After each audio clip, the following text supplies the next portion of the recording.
1995년 미국 국무부 고위 관리가 도하에 도착했습니다. 그는 카타르 정부에 단호하게 요구했습니다.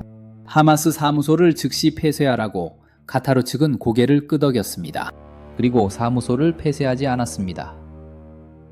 미국은 항의했습니다. 카타르는 다시 고개를 끄덕였습니다. 그리고 또 폐쇄하지 않았습니다.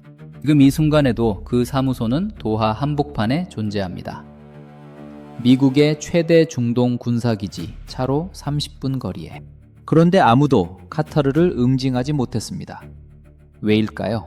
이 질문의 답 안에 손바닥만한 사막 나라가 세계 최강대국들을 모두 무릎 꿇린 비밀이 있습니다.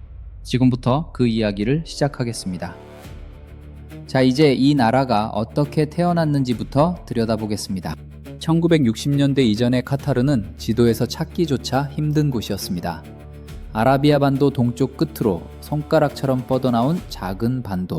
남쪽으로는 사우디아라비아가 막고 있고 나머지 3면은 페르시아만의 바다입니다. 도망칠 곳이 없었습니다. 팽창할 땅도 없었습니다. 그저 모래와 바람과 뜨거운 햇볕뿐이었습니다. 이 땅에서 사람들이 살아남는 방법은 하나였습니다. 바다로 나가는 것. 카타르 사람들은 여름이면 수온이 섭씨 35도를 넘는 바다에 끼어들었습니다. 코를 나무집게로 막고 귀에 밀랍을 채우고 숨을 끝까지 참으며 바닥을 긁었습니다. 진주를 찾기 위해서. 한 번 잠수에 1분, 하루에 수백 번. 그렇게 건진 진주 하나가 가족의 한 달 식량이 되었습니다. 이것이 100년 전 카타르의 전부였습니다. 그런데 이 진주의 시대는 예고도 없이 끝났습니다. 1930년대, 일본이 양식 진주 기술을 완성했습니다. 조개 안에 인공으로 핵을 넣어 진주를 찍어내는 기술. 페르시아만의 천연 진주 가격이 하루아침에 폭락했습니다. 카타르 잠수부들은 일자리를 잃었습니다. 상인들은 비뜸히 앉았습니다. 수백 년을 이어온 삶의 방식이 외부의 기술 하나에 의해 사라졌습니다. 카타르는 그렇게 세계가 얼마나 잔인한지를 처음 배웠습니다. 아무도 약자의 생존을 보장해주지 않는다는 것을. 1940년 영국 석유회사의 시추 장비가 카타르 땅을 뚫기 시작했습니다. 그리고 검은 액체가 솟구쳐 올랐습니다. 석유였습니다. 하지만 카타르의 석유는 사우디아라비아나 쿠웨이트에 비하면 초라했습니다. 매장량이 많지 않았습니다. 카타르 지도자들은 불안했습니다. 석유가 고갈되면 다시 빈곤으로 돌아가는 것인가? 그 불안이 현실이 될 뻔한 순간 전혀 다른 것이 발견되었습니다. 천연가스였습니다. 그것도 세계 최대 규모의 단일 가스전이 카타르 북쪽 해저에 잠들어 있었습니다. 노스필드.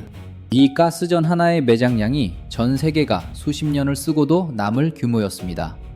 카타르는 하룻밤 사이에 세계에서 가장 부유한 나라 중 하나가 될 운명을 거머쥐었습니다.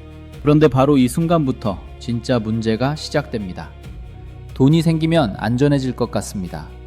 하지만 역사는 반대로 말합니다. 부자가 된 약자는 강자들의 표적이 됩니다. 카타르 주변을 한번 둘러보십시오. 북쪽 바다 건너에는 이란이 있습니다. 혁명으로 들끓고 핵 야망을 숨기지 않는 나라. 남쪽과 서쪽에는 사우디아라비아가 있습니다. 아랍 세계의 맏형을 자처하며 주변국을 자신의 질서 안에 묶어두려는 나라. 그리고 저 멀리 서쪽에서는 미국이 중동 전체를 체스판처럼 움직이고 있었습니다. 카타르는 이 모든 거인들 사이에 끼어 있었습니다. 가스전을 발견한 기쁨이 채 가시기도 전에 카타르 지도자들은 깨달았습니다. 우리가 부자가 될수록 우리를 삼키려는 손이 더 많아진다는 것을. 1995년 카타르에서 쿠데타가 일어났습니다. 아버지를 몰아낸 아들 하마드 빈 칼리파 알 사니. 그가 아버지의 외교 방식이 카타르를 죽인다고 확신했습니다. 아버지는 사우디아라비아의 그늘 아래 조용히 고개를 숙이며 살았습니다. 하마드는 그것이 생존이 아니라 서서히 흡수되는 죽음이라고 보았습니다. 그는 즉위하자마자 카타르의 방향을 완전히 바꾸었습니다. 첫 번째 선택은 충격적이었습니다. 알자지라 설립. 1996년 아랍 세계 최초의 독립위성 뉴스 채널. 아랍 각국 정부가 통제하던 언론 질서를 단번에 흔들어버린 방송국. 사우디 왕실의 부패를 보도했습니다. 이집트 정부의 인권 탄압을 보도했습니다. 이스라엘과 팔레스타인 분쟁을 양쪽 시각에서 모두 보도했습니다. 아랍 세계의 지도자들이 분노했습니다. 카타르 대사를 추방한 나라도 나왔습니다. 하마드는 개의치 않았습니다. 그는 알고 있었습니다. 모두가 싫어하는 방송국을 가진 나라는 모두가 무시할 수 없는 나라가 된다는 것을. 그리고 두 번째 선택, 미국을 끌어들이는 것이었습니다. 하마드는 미국에 제안했습니다. 카타르 땅에 중동 최대의 미군 기지를 지어도 좋다고. 알 우데이드 공군 기지, 미국은 망설임 없이 받아들였습니다. 전투기 수백 대, 병력 수만 명. 카타르는 하룻밤 사이에 미국의 핵심 동맹이 되었습니다. 이제 사우디아라비아도, 이란도 카타르를 함부로 건드릴 수 없게 되었습니다. 미국의 군사력이 카타르의 모래 위에 내려앉았기 때문입니다. 하지만 하마드의 계산은 여기서 멈추지 않았습니다. 그는 미국의 보호를 받으면서 동시에 미국의 적들과도 대화 통로를 열기 시작했습니다. 자, 이제 그 대담한 이중 외교의 실체로 넘어가겠습니다. 탈레반이 처음이었습니다. 2001년 아프가니스탄 전쟁 이후 탈레반은 국제사회에서 완전히 고립되었습니다. 아무도 그들과 공식 대화를 하려 하지 않았습니다. 카타르가 손을 내밀었습니다. 도하에 탈레반 정치사무소를 열어도 좋다고. 미국은 격렬하게 반대했습니다. 카타르는 조용히 설득했습니다. 대화 통로가 없으면 전쟁만 남는다고. 그리고 언젠가 협상이 필요할 때 그 테이블을 카타르가 갖고 있어야 하지 않겠냐고. 미국은 결국 묵인했습니다. 그로부터 10여 년 후 미국이 아프가니스탄에서 철수 협상을 시작했을 때 그 협상 테이블은 도하에 놓였습니다. 카타르의 예언이 맞았습니다.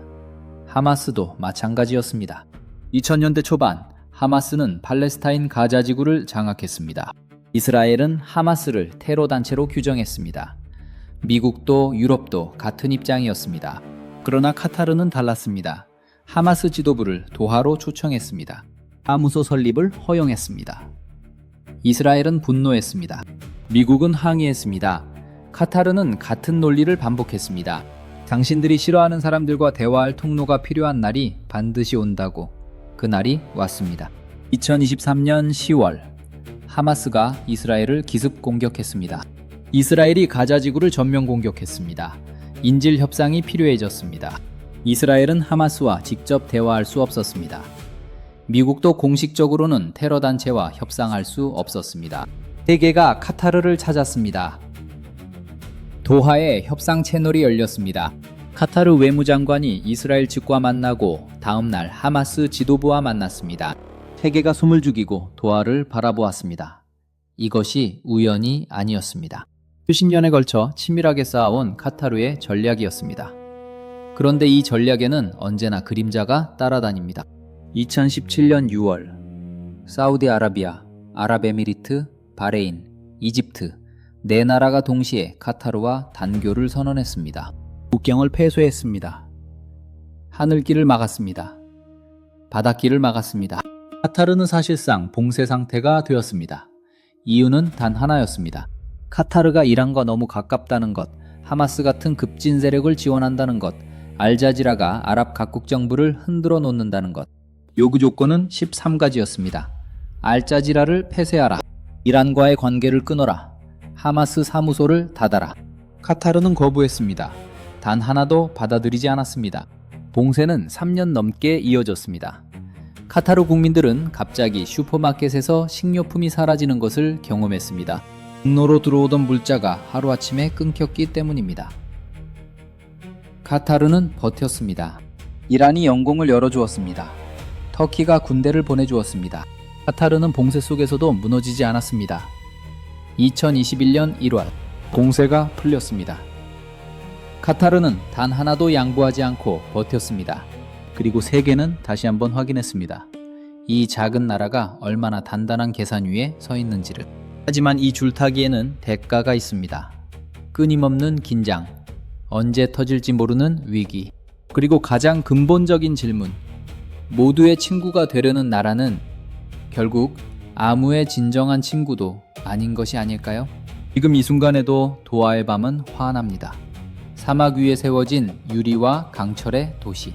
그 빛나는 스카이라인 아래에서 세계에서 가장 복잡한 외교 게임이 오늘도 돌아가고 있습니다.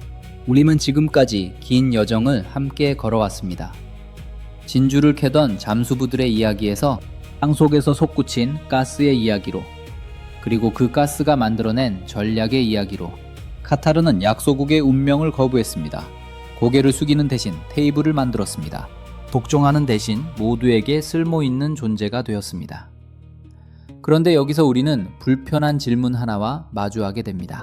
카타르의 외교는 과연 도덕적입니까? 이스라엘의 포탄이 가자 지구의 어린아이들을 덮치는 동안 카타르는 이스라엘과도 대화하고 하마스와도 대화했습니다. 그것은 평화를 위한 실용주의입니까? 아니면 피 위에서 벌이는 장사입니까?